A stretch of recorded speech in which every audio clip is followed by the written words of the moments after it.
Well, good morning and welcome to the podcast. But my apologies. It seems that since I've come to know what I'm talking about over the last 5 to 6 years, I seem to lost the following. When I was just talking out of my butt with no script, without any, verification of the stuff I was saying for years, wow, I had exponentially more people listening. I don't know if it's just there's too many podcasts is probably what it is. And I'm not the type to, share. I mean, I've only shared maybe a half dozen episodes over the last 6 years. My mistake. But that being said, it's tough to stay motivated, right? But my motivation is I'm writing my survival diary in the hopes that it might be someone's survival guide someday. So on that, I have something that I wrote this morning that I would like to share with you. It's entitled Faith Without Devotion, When Sacred Symbols Become Campaign Props. There's a difference between wearing a faith and living it. This is a story about the difference. A story that, in truth, could apply to any religion, but today centers around Sikhism, a tradition rooted in discipline, humility, and spiritual integrity. One that seems to be losing its roots, but imagine a public figure, a politician, presents himself as a devout Sikh. He wears the turban. He keeps his hair uncut. He dons the 5 Ks, the sacred symbols of his religion. He walks into rooms where people recognize those signs and assume they are in the presence of a man committed to a spiritual path. But then, campaign season begins, or with this gentleman, never ended. And suddenly, that same man appears on social media in a curated video ad. He smiles, looks into the camera, and slowly lets down his hair, his Kesh, which he had kept tied and covered in accordance with Sikh tradition. He runs his fingers through it. There's music, there's a mood, and there's no mention of God, no reference to humility, no sense of spiritual intention. It's not a part of a ceremonial act. It's not a cultural documentary. It's a campaign pitch, targeted, polished, and performative. To those unfamiliar with Sikhism, this might seem like nothing more than a cultural flourish, an artistic touch, but to practicing Sikhs, to those who know the weight and meaning of what that hair represents, this act is not just superficial, it's offensive. Because Kesh is not a fashion statement. It's not a branding tool. It's a sacred commitment, a physical vow to honor the divine form in which one was created. It's a daily discipline, a visible sign of inner devotion. Covering it isn't about shame or modesty in the Western sense. It's about reverence, dignity, submission to the will of God. Letting it down publicly, and especially for political gain in a social media post, isn't just a creative choice. It's a betrayal of what that symbol stands for. This is what happens when faith is used, not lived. When the sacred becomes aesthetic. When the religion becomes a marketing strategy, not a spiritual journey. In this moment, what we witness is faith without commitment, ritual without reverence, a performance in place of piety. This isn't about conservatism or progressivism. It's not about culture or politics. It's about integrity. Because for many devout followers of any faith, the sacred is not something to be wielded when useful and abandoned when inconvenient.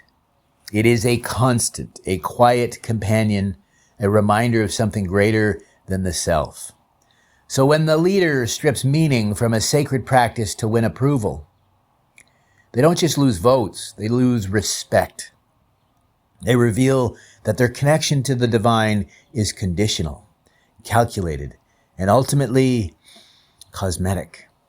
And the people who notice, often they aren't the loudest. They don't trend on Twitter, but they carry something much deeper than outrage. They carry grief. Grief that the world has so casually turned the sacred into spectacle. Grief that devotion can now be photoshopped and uploaded. And perhaps a quiet conviction the real faith still exists, that real commitment can be unwrapped, cannot be unwrapped for the camera, that the sacred, even the unseen, still matters. And in a world of symbols emptied for show, maybe that quiet, lived devotion is the most radical thing of all.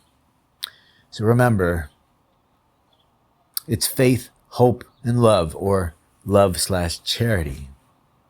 Right? Faith is something to be lived. In just about every other language, faith is devotion and commitment. And from that devotion and commitment flows our confidence, which allows us to weather the storms and the doubt, the vicissitudes of everyday life.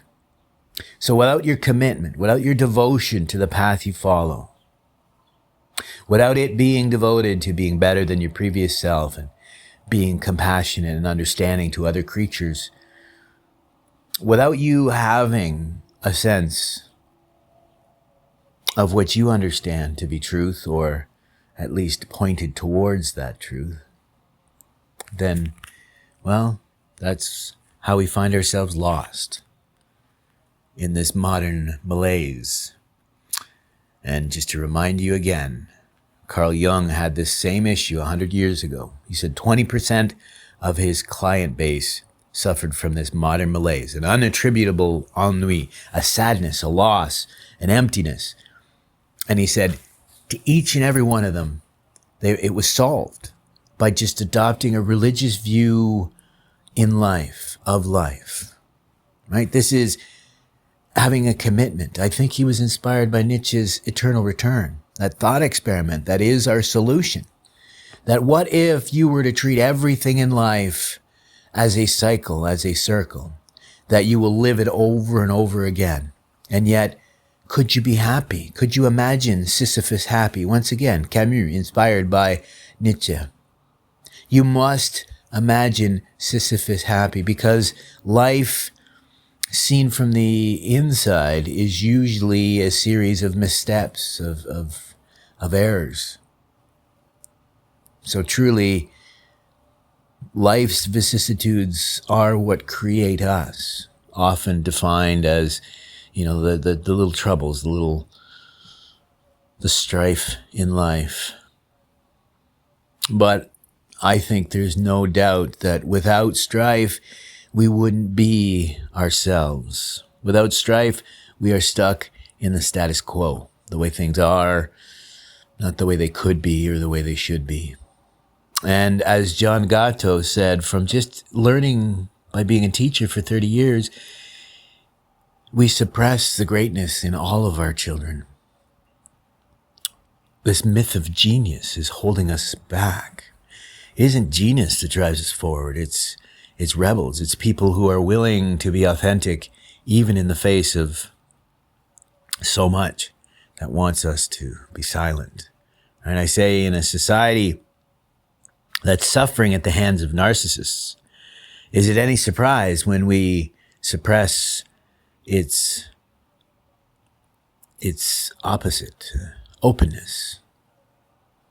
Right? When we don't allow people to have an open mind, as Carl Jung said, truly, we need to leave reason aside at times to explore the sense and nonsense. And that's truly what we're missing here, right? We have never seen so many people that are literate, but so few that are fluent, right? Jordan Peterson recently wants to dumb down the whole health situation, and he's calling it insulin resistance, right? I would say a mitochondrial dysfunction, but truly, our error is we're not thinking beings anymore. I've told you before, when I told my doctor that I thought the microbiome was important and that the antihistamines he gave me were messing with my microbiome, so they weren't worth taking for itching. Did he tell me that? No, I thought maybe these new antihistamines might help you with your severe autoinflammatory disease. No, he just laughed at me. Fast forward to today, when he laughed at me and denied that I could be suffering from mast cell or histamine intolerance, he said, no, that's on a spectrum. It's not on a spectrum, but So here I am, right? I was sad for a bit. My doctor was telling me I was wrong, and this was after he already tried to demoralize me and tell me that, well, we've tried everything, but he tried all the pills. But as I said, because I remained devoted and committed to my path, I found confidence. And guess what else? My doctor found confidence in my path as well, right? Because I showed him that cannabis was actually helping. I'd used it for a long time, but he was doubtful, so I stopped using it for over a year. And the evidence actually convinced him to become a doctor that actually offers cannabis and signs people up for the medical cannabis, right? He used to laugh at me about the microbiome and then later, a couple of years later, telling me how absolutely important it was. Right? Remember, there was a situation where I told him that I thought it was deathly important. This is after I went to the hospital. After 10 years of him treating me and telling me, well, I don't know what it is, I went to the hospital and got a dermatologist consult and then found out what the disease was. And all of a sudden, he's like, oh, yeah, I got lots of patients with that, and I'm treating them. So I brought in probiotics that I found were helping, a multi-spectrum probiotic, and he didn't even write it down. I actually had to force him to write it down because I brought in an empty pill bottle. All right, but it's a dozen examples of that, right? Even worse, I had a family friend who blamed me for her mistakes over and over again. She wouldn't listen to my instructions. I even went so far as a severely dyslexic person. I spent hours typing out something that would probably take someone 5 minutes usually, step-by-step instructions and clearing up a frequently asked question. And no, they ignored it and then again blamed me. But this person ended up not listening to me, right? Has rheumatoid arthritis and all sorts of suffering, but eating sugar and pastries each and every day, but wanted to know how to heal with kratom. And I explained, well, you can't. I mean, all you're doing is masking the pain you're getting from your terrible diet and lifestyle. No, they didn't listen to me. This person actually got so sick, they actually removed part of their bowel. And I personally think that was their own doing, right? Because think about this. If it had anything to do with what she was taking, I doubt it had anything to do with the kratom, but I could see them blaming it on that, right? But what is the real problem, right? If you have to keep taking more and more kratom so you don't have to take opiates because of the pain, but if the pain is coming from your diet and lifestyle choices, and as well, you're spending hundreds, if not thousands of dollars to travel to a doctor to treat this, and yet you have a family member who knows very well that a big part of your suffering is coming from your diet and lifestyle, but you won't change that. Imagine these monsters, right? Imagine a doctor not explaining this to them. I talk to my doctors and I'm like, why don't you tell people that 80% of disease could be mitigated by diet and lifestyle changes? And plain and simple, it's because people won't listen. They want a pill. You know how many diabetics I've run across that won't listen to me when I tell them that they can actually reverse their diabetes in many cases. In every case, if you're pre-diabetes, by changing your diet and lifestyle, but no, do they? No, my wife worked with one lady who drank Coke and ate mangoes every day. Yet she had such severe nerve damage because of her diabetes, she took those pain pills that were approved for diabetic pain, nerve pain. Imagine. Or someone she works with eats big pastries every day for their lunch, and they're on shots, right? Or someone recently complained that they needed access to food because they were diabetic. They're out on a golf course, right? Probably drinking beer and Lord knows what else. But no. Your issue is you need to eat something, eh? No. Your issue is you need to eat something else. You need to stop eating sugar. If you look at the recent science, sugar is actually worse than many illegal narcotics. It taps into the same place in the brain, but arguably is exponentially worse for us in the long term. But I'm sorry, I digress. This was supposed to be a podcast about faith, hope, and commitment, right? True commitment to your path, but honestly, there's no difference, right? I see it in healing. I see it in faith. I see it in meditation. I see it in work, in employment, in technology, right? Remember that I I used to be, I guess you always are, a systems administrator. I challenged the exams back in the day for Microsoft, so I was a certified systems engineer. I was a Linux administrator and a BSD, Berkeley software. BSD admin as well, because it's not that much different, but really important if you want to be good at Unix. I recommend you getting both, because Linux and Unix are not the same, and BSD is closer, but also they're not the same. It really gives you a better understanding of everything involved. And I've been using AI for a number of years now, right? It's the same in everything, right? It's the same as AI. Right? I laugh because what I'll do is now on YouTube, what I'll do is I'll put my little diatribe that I type out, and I'll usually use that now to make it a little bit more understandable for other people, right? Because I write in a very unique voice. I have extensive background in different, right? So I'll make different allusions. I like to play with my writing, but most of the time it's fairly opaque. So now I like to use AI when I write something that's, poetic or cryptic.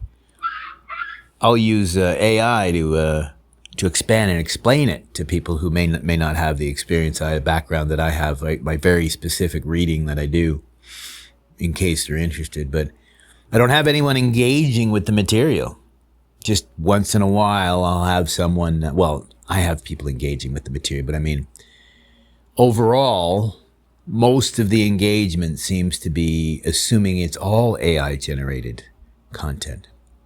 Because I don't think the average, and the AI agrees with me, I don't think the average person is using AI to make themselves better. They're actually using it to offload their humanity. Right? They're not using AI the way that I've been using it, right?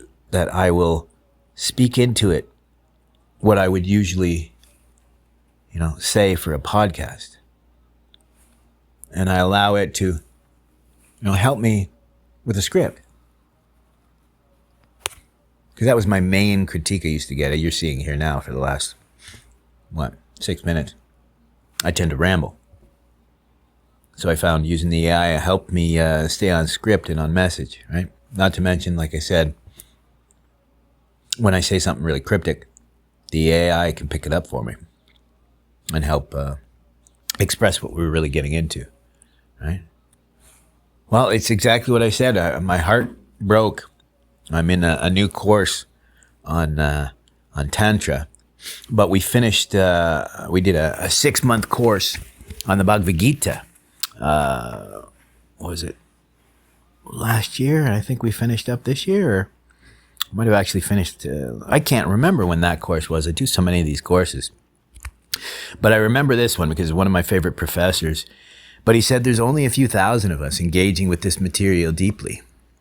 Right? And that bothered me at first, thinking, like Karen Armstrong said, right? The lost art of scripture and reading scripture.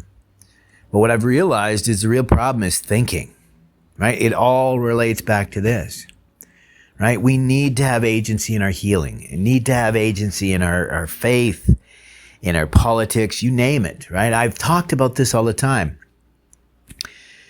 There's a joke, right, in economics circles, right, about voting being an irrational thing, but I argue it's not, right? It's only irrational if you don't use it for what it is. It's meant to give you a sense of agency.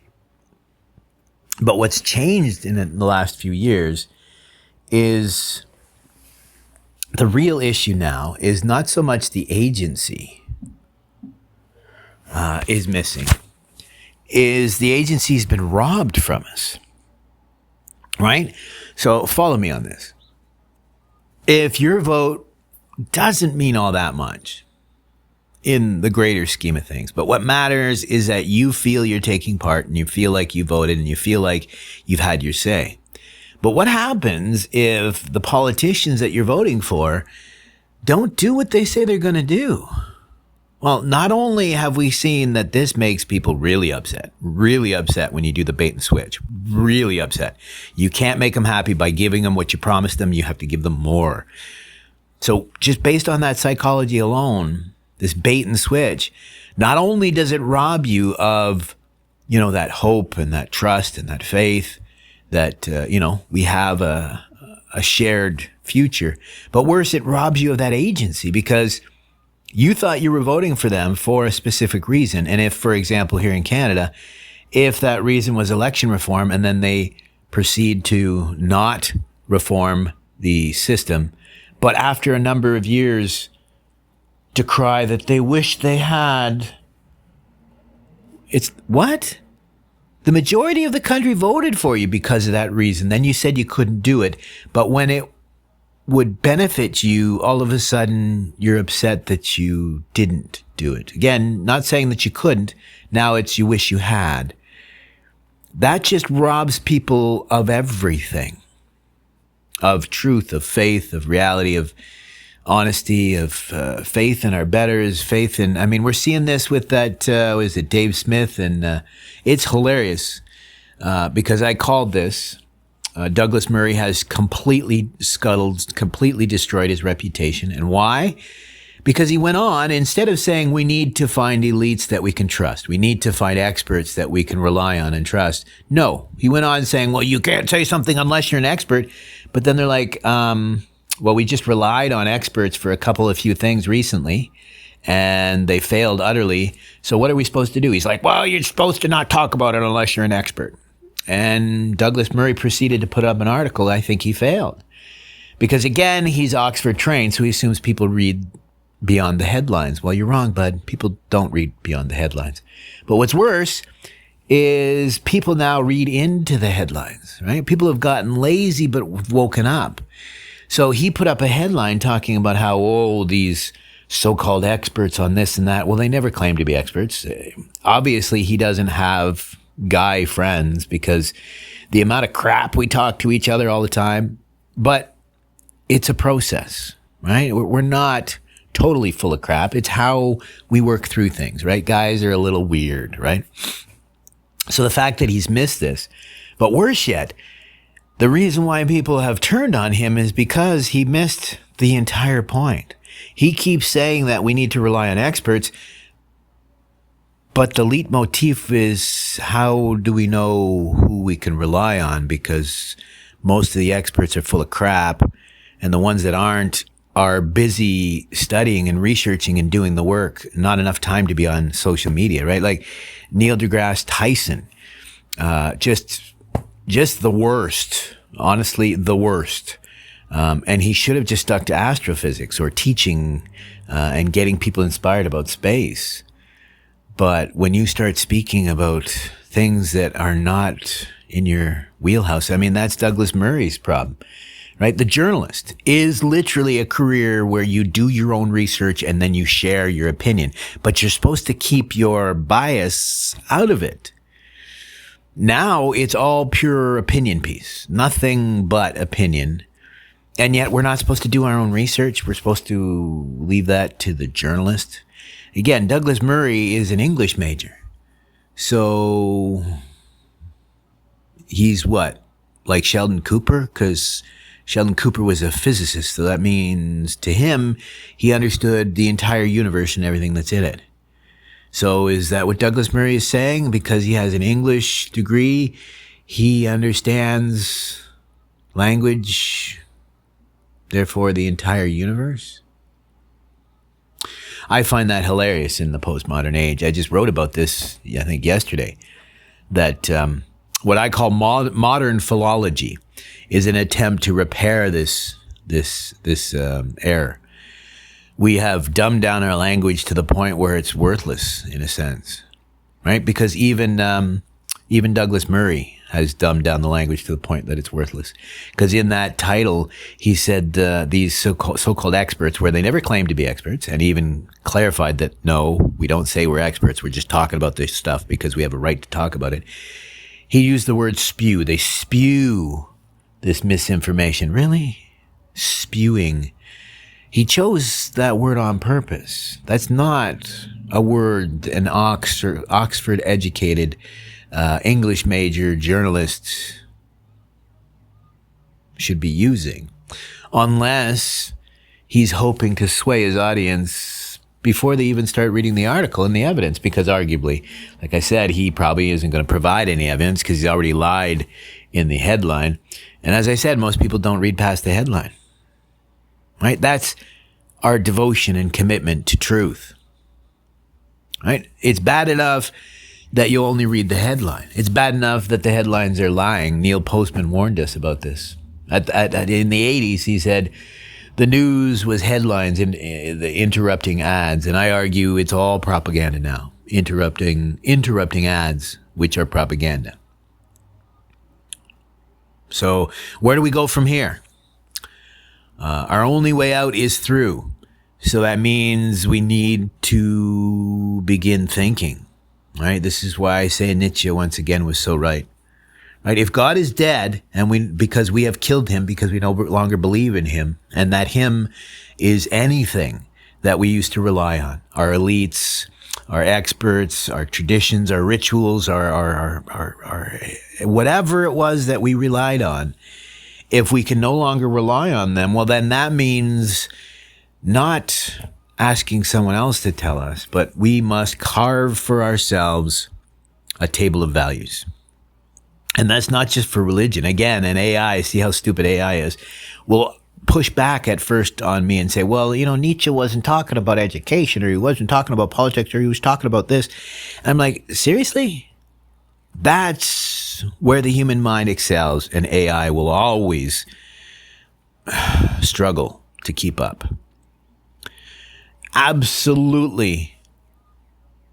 You can apply what John Gatto wrote about education. You can apply that to other areas of our lives. You can apply Buddhism to not just your faith and your suffering, but you can apply it to other aspects of your life. All right? Education, trauma, psychology, philosophy, religion, theology, art, science, mathematics. I argue it's all a gestalt process. You can't separate the pieces, right? You know that old expression, jack of all trades, master of none, but the rest of it is sometimes better than one. And this is what Nietzsche said. He said, we have over-specialized, and we'll have lots of people with giant mouths to speak, but they don't have eyes to see their error, or ears to hear. So where do we go from here? Well, Dante asked that question. He asked Virgil, and Virgil said our way out is through. Right? We're lucky. See, we're not broken, just bruised. But we can be reborn again in our own blood. Right? If we allow those bruises to teach, if we're winning or learning, then that is our way out. Right? If we accept our lot, if we embrace our suffering as both a guide and a teacher and a path, then that is our way out. Truly, our lesson is to be open-minded always. We can never know our path without wrestling with doubt, wrestling with our shadow. I've said this many times, but it's so true that the self is our greatest tool to liberation, but it's also our greatest barrier. Right? I tried to explain this to a kid once about the duality and non-duality. And they just got pedantic and argued, well, you have to learn about Vaita before you learned about Advaita. You have to learn about dualism before you learn about non-dualism. And I laughed because even the AI realized how ridiculous it was to not understand my simple point that when you study this for a while, you begin to see the duality and the non-duality. And it's simply this person who is arguing that there's a separation between duality and non-duality is like using a finger to point to no pointing. The irony makes me sad because our way out is to realize our own error. It's to think.